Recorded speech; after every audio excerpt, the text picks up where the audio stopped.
La toalla del servicio, por el apóstol Guillermo Maldonado. Capítulo 2. Servir a Dios con el motivo correcto.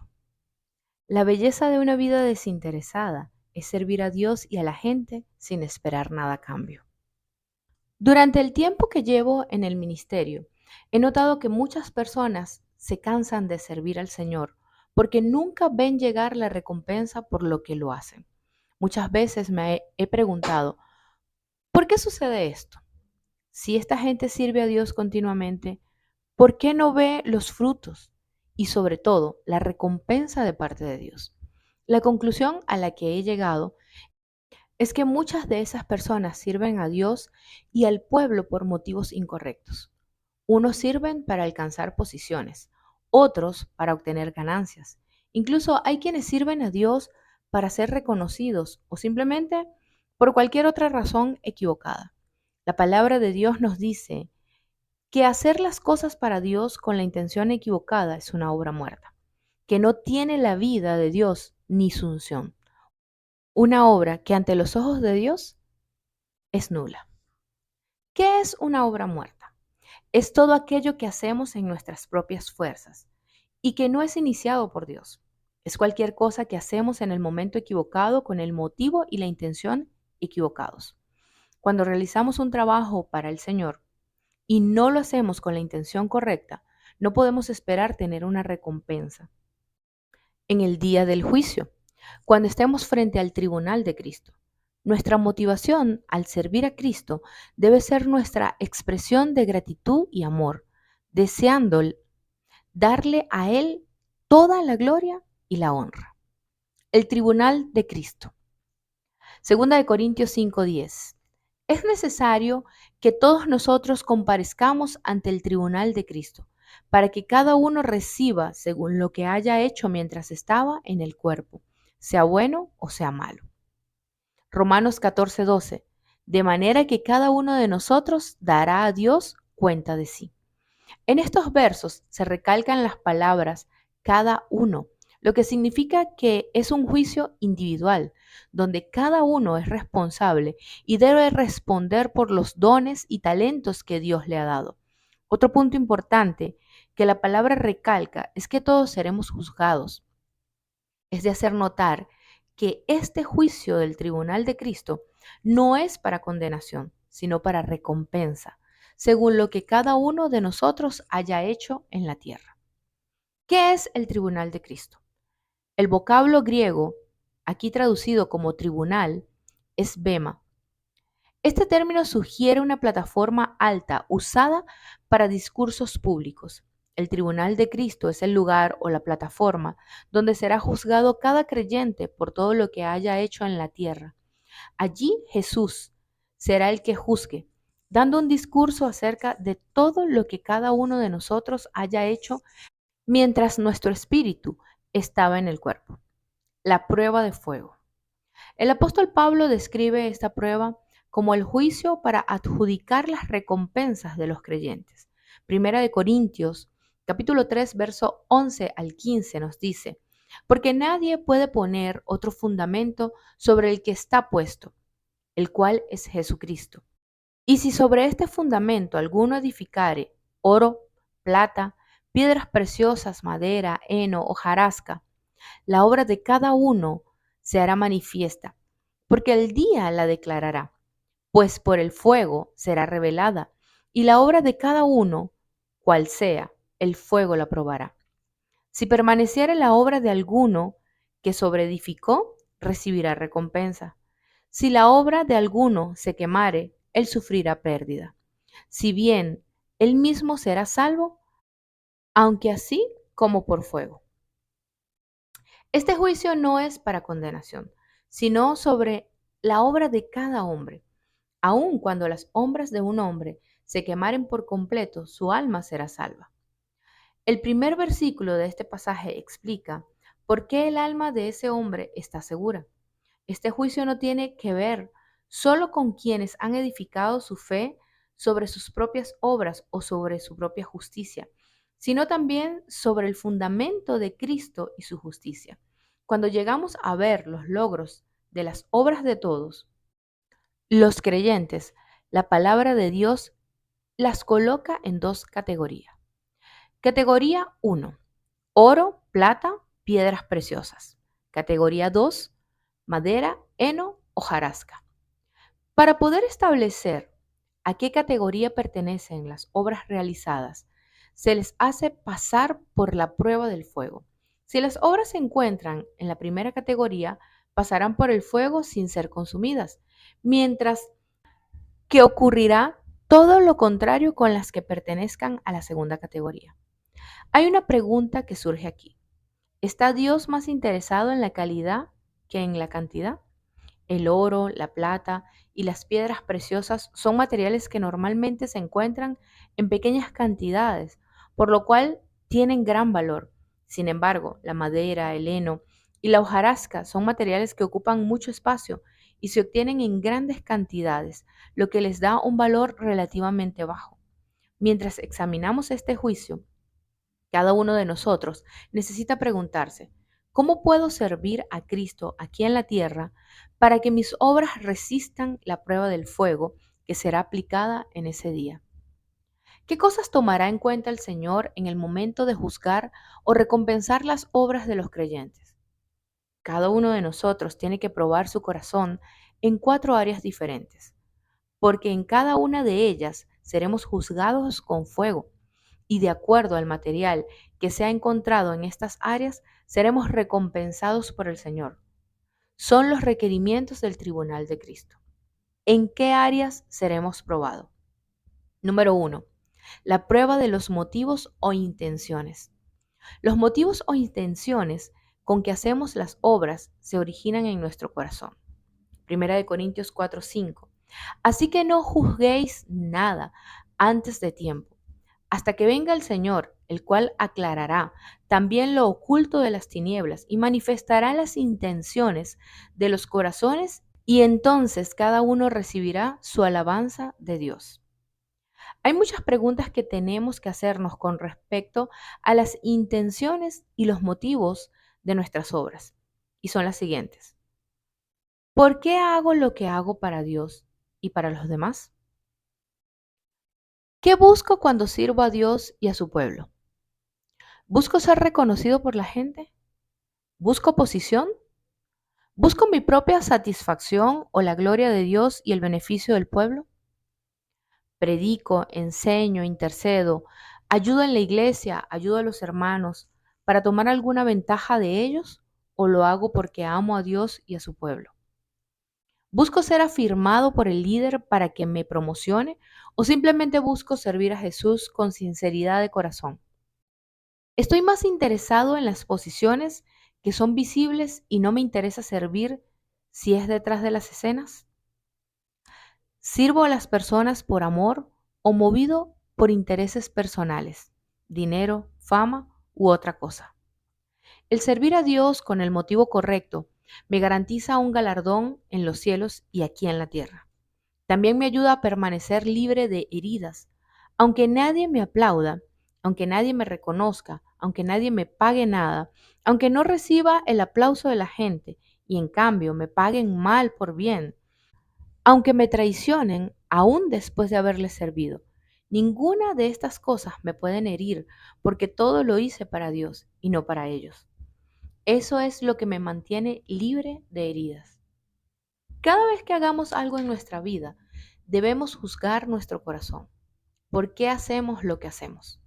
Algunas veces me he encontrado haciendo cosas con el motivo incorrecto, tras lo cual me he tenido que arrepentir y pedir perdón al Señor para luego seguir adelante con un corazón limpio.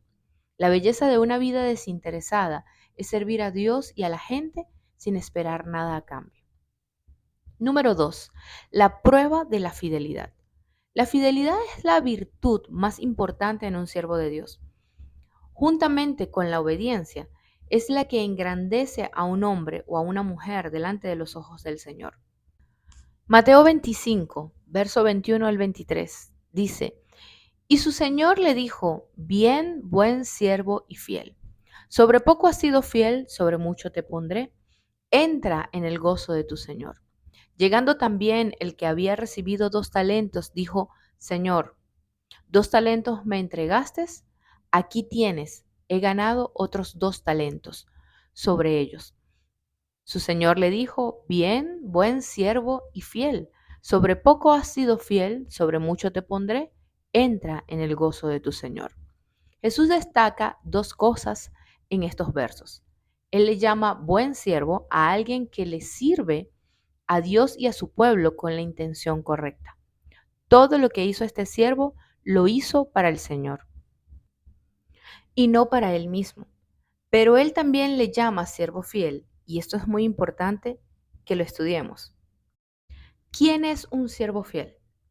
Es uno que hace su trabajo de continuo y sin desmayar, que es confiable, digno de confianza, uno que no deja inconclusa la tarea que se le ha encomendado.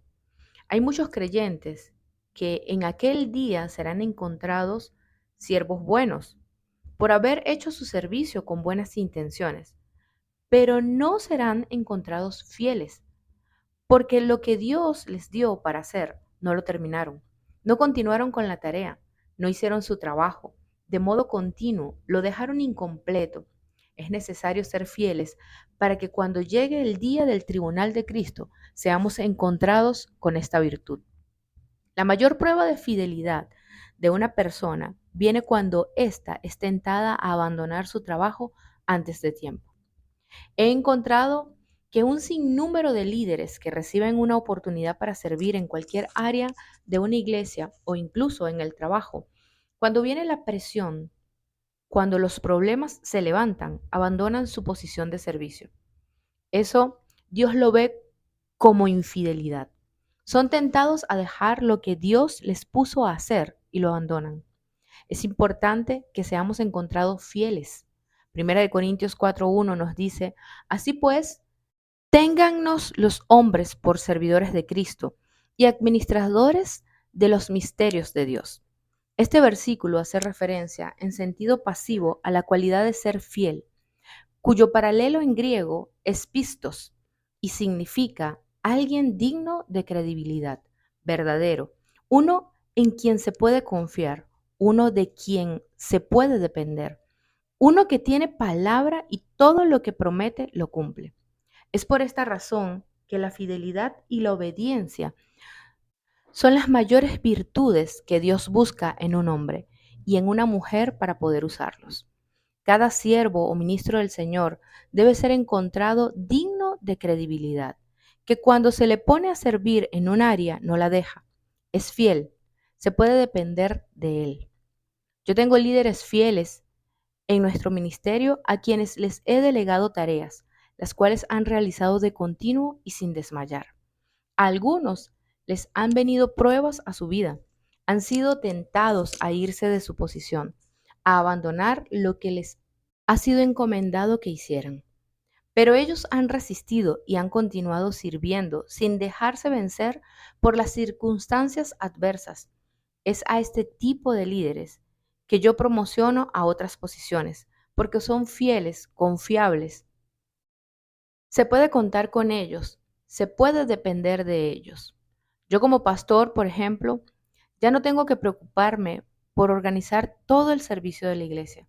Tengo personas fieles a quienes les he entregado un trabajo y lo hacen antes de que yo llegue a predicar. Número 3. La prueba de poder. Dios enseña en su palabra que el reino de Dios no consiste en hacer las cosas en nuestras propias fuerzas, pero lamentablemente hay un sinnúmero de creyentes y líderes haciéndolo de esta manera y no en el poder del Espíritu Santo. Toda obra o servicio que hagamos para Dios en nuestras propias fuerzas será una obra de heno, de madera y de hojarasca. Y en el día del juicio, al pasarla por el fuego, no resistirá y se quemará. Como creyentes, no se supone que hagamos algo para Dios en nuestras propias fuerzas, sino en el poder del Espíritu Santo. Zacarías 4:6 nos enseña: Entonces respondió y me habló diciendo: Esta es palabra de Jehová a Zorobabel, que dice: No con ejército, ni con fuerza, sino con mi espíritu, ha dicho Jehová de los ejércitos.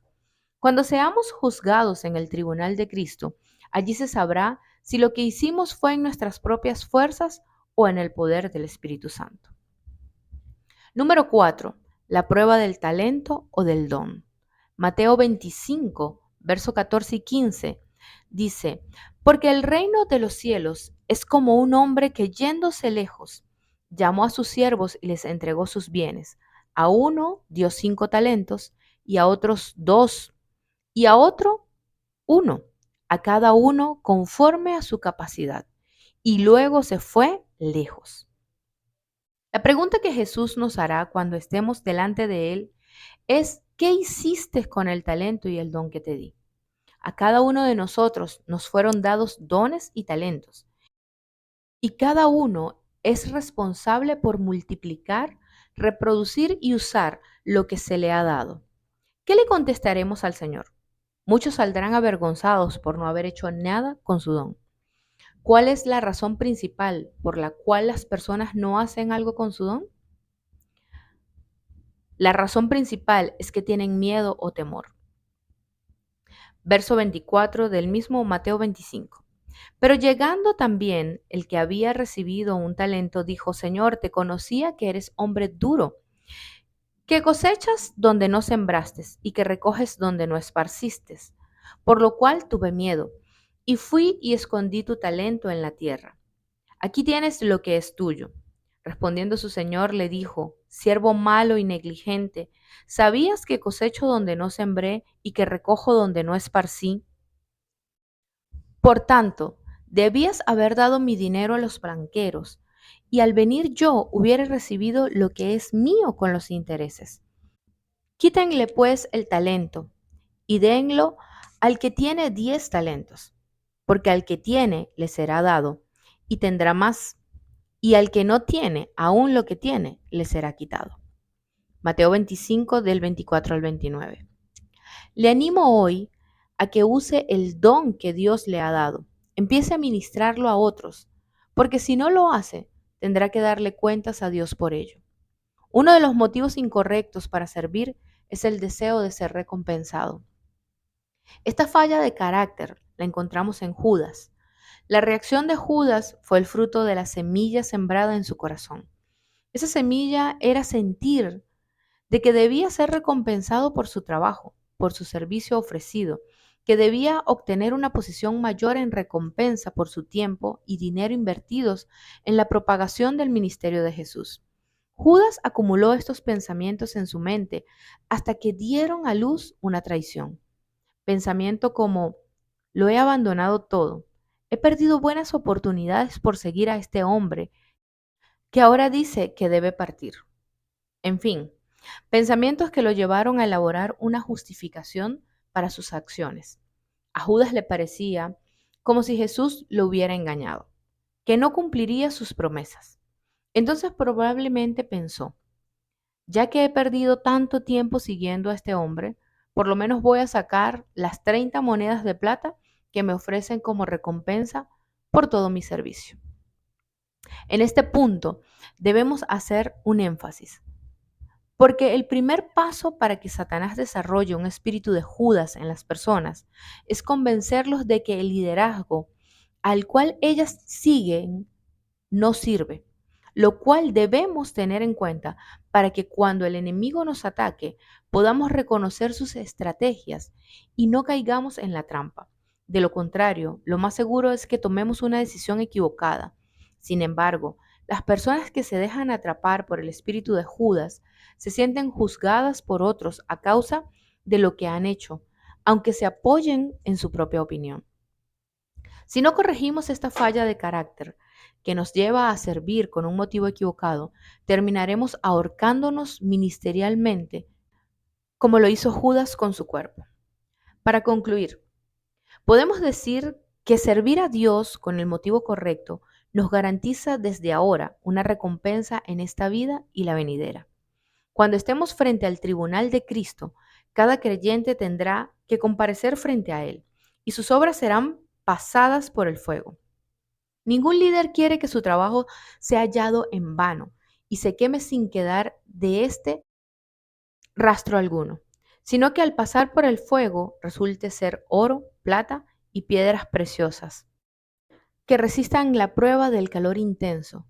Por eso es importante que juzguemos nuestras intenciones cada vez que hagamos algo para el Señor y nos preguntemos, ¿por qué estoy haciendo lo que estoy haciendo?